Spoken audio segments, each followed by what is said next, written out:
You've been lied to about your peppers, specifically jalapenos, bell peppers, serranos, and even shishitos.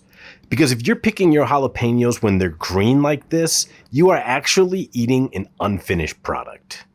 Today, we're busting some of the biggest myths about peppers and how they ripen, including a massive lie about grocery store bell peppers, and why waiting just one extra week can completely transform the flavor, the sweetness, and the heat level of your pepper harvest. If you want to stop guessing and start picking at the absolute peak of perfection, stick around, because at the end, I'm going to give you a simple checklist to make sure you nail it every time. So let's start with the elephant in the garden, the green pepper craze. You know, we see green jalapenos at the grocery store and green serranos and green bell peppers and green shishitos, right? And we assume green means ready. But the first rule of Pepper Club is peppers are edible at any stage of growth. So if you eat a small green pepper, nothing is wrong, it's not going to hurt you, but you're missing out. Almost every single pepper on earth wants to turn a completely different color when it reaches full maturity. For a jalapeno, that color is a brilliant red. When you leave a jalapeno on the plant until it blushes red, something incredible is actually starting to happen. The walls thin slightly, the sugar content spikes, and the heat profile rounds out into a complex kind of sweet burn rather than just that sharp green sting you might be used to. So why does the store sell them green? Because they last longer that way, and they have to be transported from hundreds or thousands of miles away. But if you're a gardener, you don't have to transport them. You have patience. So how do you know if a pepper is actually ready if it's still green and you don't want to wait for red? Well, look for maximum size. So wait for it to get to its biggest size and then watch the color on the pepper. It'll kind of go from a dull color of green to a shiny green, and then give it a squeeze. You want to have it a firm feel. If it's squishy, you've waited too long, but if it's too firm, it might not be ready. But let's talk about like the grocery store's favorite cash cow, and that is the bell pepper.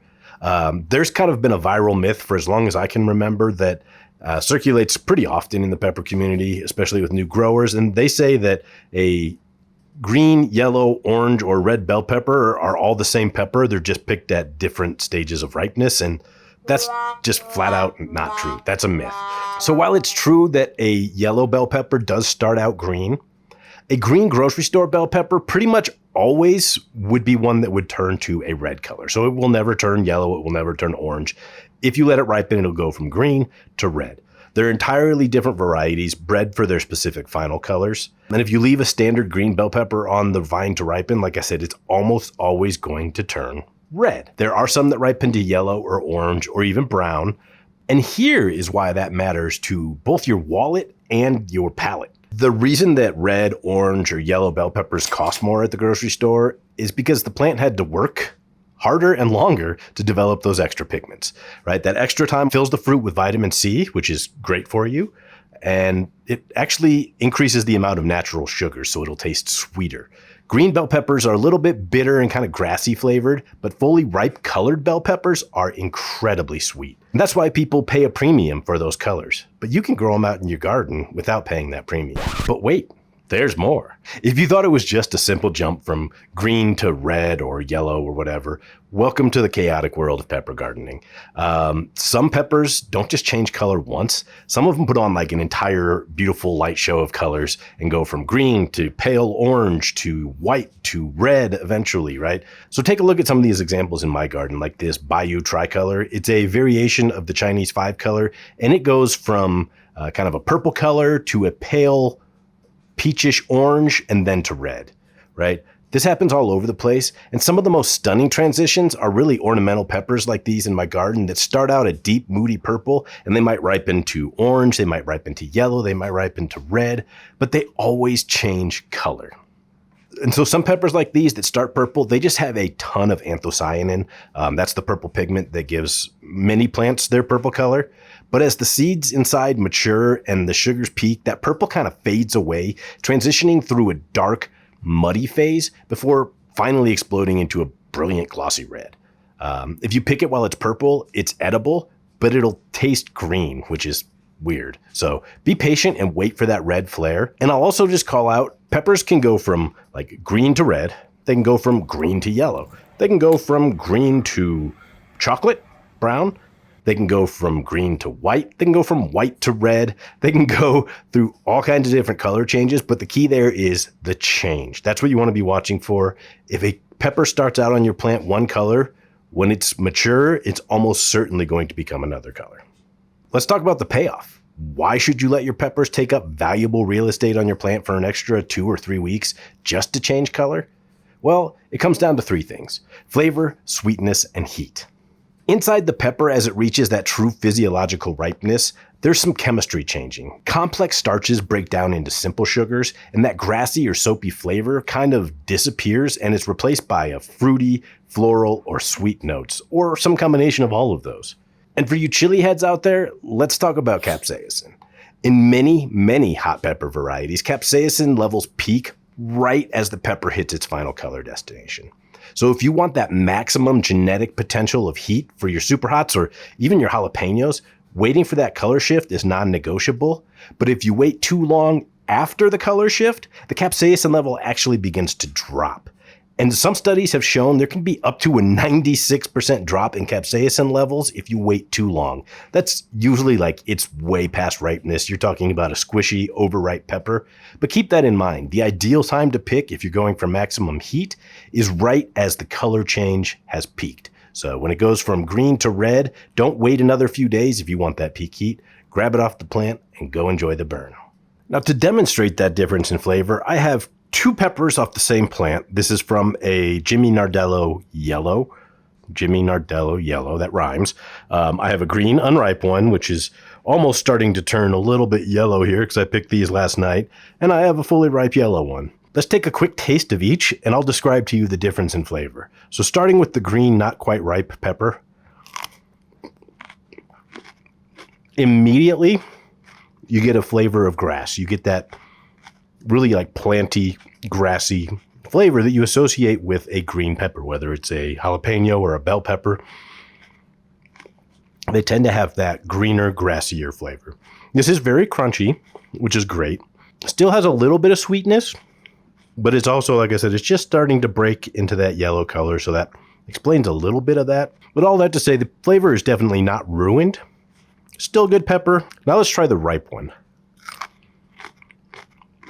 Completely different flavor on that very first bite. There's no grassiness whatsoever. None of that earthy flavor. It is very, very sweet. I got instantly hit with a mouthful of juicy, sugary flavor. That's really good. Jimmy Nardello is in fact a sweet pepper, right? So there's no heat in these. So there was no change to the heat level because heatless is heatless. But the sweetness level, through the roof. This tastes like I'm eating a piece of fruit. This tastes like I'm eating from the bottom of the lawnmower. So, perfectly fine to eat. 1,000 times better to eat. So I promised you a simple checklist that'll help make sure you never mess this up. And here it is, right? It's really just kind of 4 points that you can use every time to know if a pepper is ready to pick right now. The snap test. So first, a ripe pepper should separate from the main branch with a gentle upward lift and a clean snap.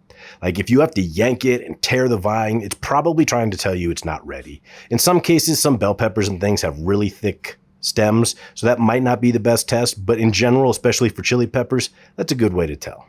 And then of course, like we've been talking about, the color shift is the next thing to look for. So look at the apex, the very bottom tip of the pepper. Once that color spreads across the whole fruit, it's game time. And then texture and feel. Like I said, give it a gentle squeeze, right? A mature pepper feels kind of firm and dense. And if it feels hollow or paper thin, it probably needs more time to build its walls, depending on the variety. And then last, there's a glossiness that happens. So immature peppers typically have that kind of flat, matte finish. And right before they turn, they develop this brilliant waxy gloss that really catches the sunlight. So if you see a shiny pepper, but it hasn't changed colors yet, it's probably mature.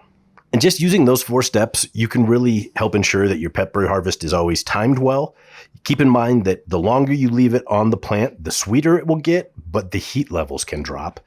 And even after you pick a pepper, if it started to blush, it started that color change, if you pick it, it will finish its color change off the plant. So you don't have to go necessarily all the way to full ripeness every time, especially let's say if you are trying to beat maybe an early frost at the end of the season, or you're concerned about birds or pests coming in and seeing this bright red pepper and going, ooh, that looks delicious, right?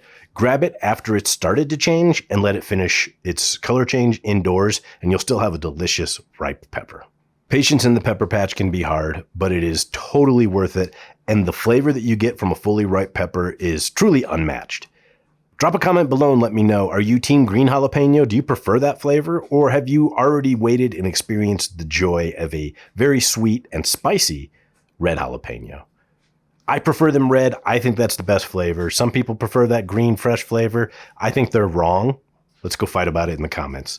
No matter what you do, make sure you pick your peppers when they're at least mature, ideally fully color changed, and they will remind you that plants help us grow.